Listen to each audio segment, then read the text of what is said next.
নেতাজিকে নিয়ে কুমন্তব্য সেটা কোনোভাবেই কোনো ভারতীয় মেনে নেবে না, এবং কোনো বাঙালি তো একেবারেই নয়। এই বাংলা মনীষীদের পীঠস্থান, এই বাংলা মনীষীদের সম্মান জানাতে জানে, এবং নেতাজি হচ্ছে এই বাংলার দামাল ছেলে। কয়েকদিন আগে নগেন্দ্র রায় ওরফে অনন্ত মহারাজ, যাকে সদ্য সদ্য রাজ্যসভার এমপি করেছিল বিজেপি, তিনি একটি মন্তব্য করেন। নেতাজিকে নিয়ে করা সে মন্তব্য কী ছিল?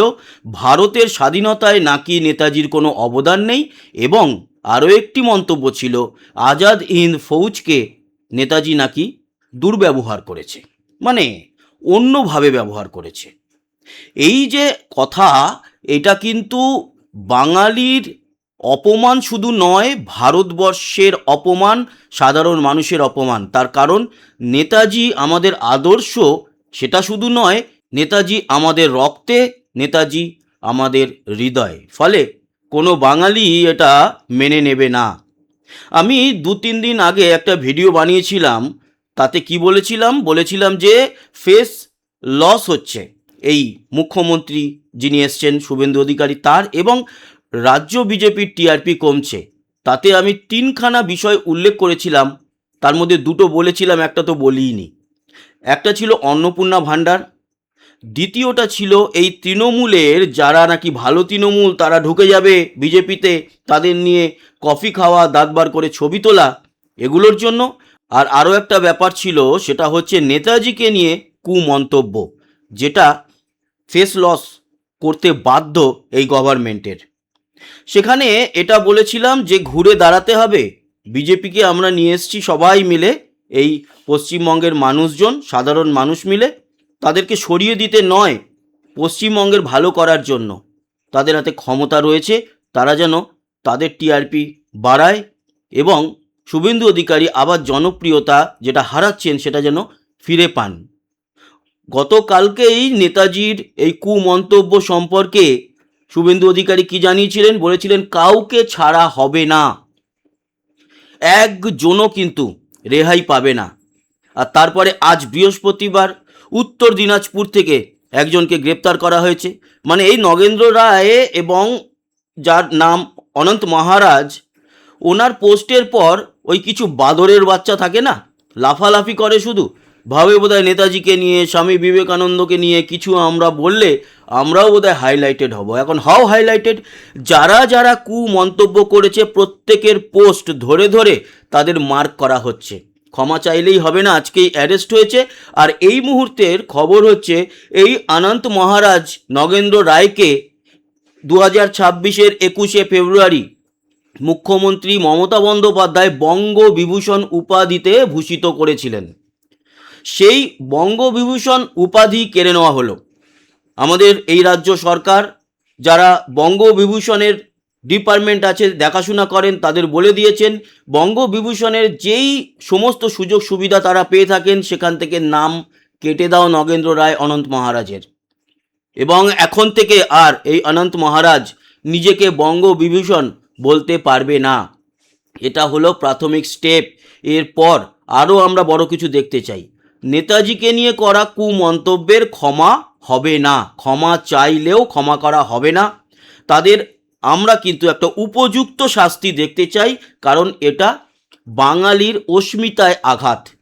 নেতাজি, স্বামী বিবেকানন্দ, রবীন্দ্রনাথ ঠাকুর, এনাদের নিয়ে কোনো কিছু বললে আমরা বাঙালিরা মেনে নেব না। কয়েকদিন ধরে চুপচাপ বিষয়টা আমরা দেখছিলাম, এবং আশা করছিলাম গভর্নমেন্ট কিছু বলুক। কয়েকজন প্রতিবাদও করেছে, আমরা অনেকেই কিন্তু মনে মনে মারাত্মক রাগান্বিত ছিলাম। এবার দেখতে চলেছি যে আসল ব্যবস্থা হবে কি না।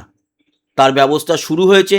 প্রত্যেকে যারা যারা পোস্ট করেছেন, নেতাজি সম্পর্কে কুমন্তব্য করেছেন, তাদেরকে আমরা দেখতে চাই একটা উপযুক্ত শাস্তি তারা পাচ্ছে, এবং দৃষ্টান্ত হোক আগামী দিনে আমাদের মনীষীদের নিয়ে, আমাদের বিপ্লবীদের নিয়ে কেউ যদি এই ধরনের মন্তব্য করে, তাদের কিন্তু সেই দৃষ্টান্ত টেনে এনে আবারও শাস্তি দিতে হবে, এবং কেউ যেন মন্তব্য করার সুযোগই না পায়, এটাও দেখতে হবে।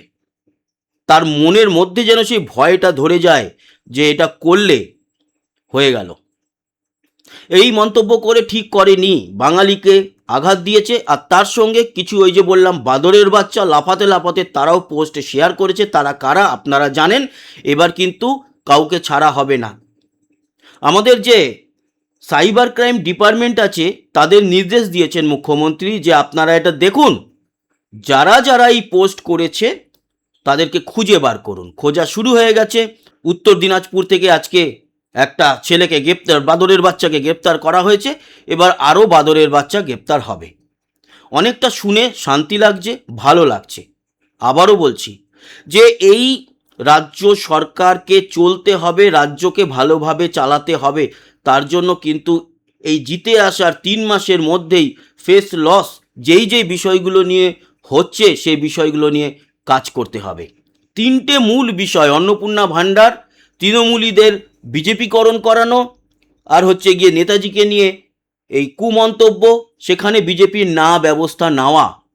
এই 3টে থেকে কিন্তু ক্ষোভটা সবচেয়ে বেশি শুরু হয়েছে। সেখানে অন্নপূর্ণা ভাণ্ডার নিয়ে বলা হয়েছে যে যোগ্যদেরকে 17ই আগস্ট থেকে দেওয়া শুরু হবে।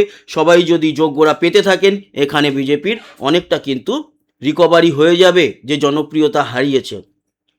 দ্বিতীয় হচ্ছে নেতাজিকে নিয়ে ব্যবস্থা নেওয়া হয়েছে নেতাজি কুমন্তব্যর ব্যাপারে। সেটাও যদি একেবারে যারা যারা করেছে প্রত্যেককে ধরপাকড় করে দৃষ্টান্তমূলক শাস্তি দেওয়া হয়, এখানেও কিন্তু বিজেপির যে ফেস লস সেটা অনেকটা রিকভার হবে।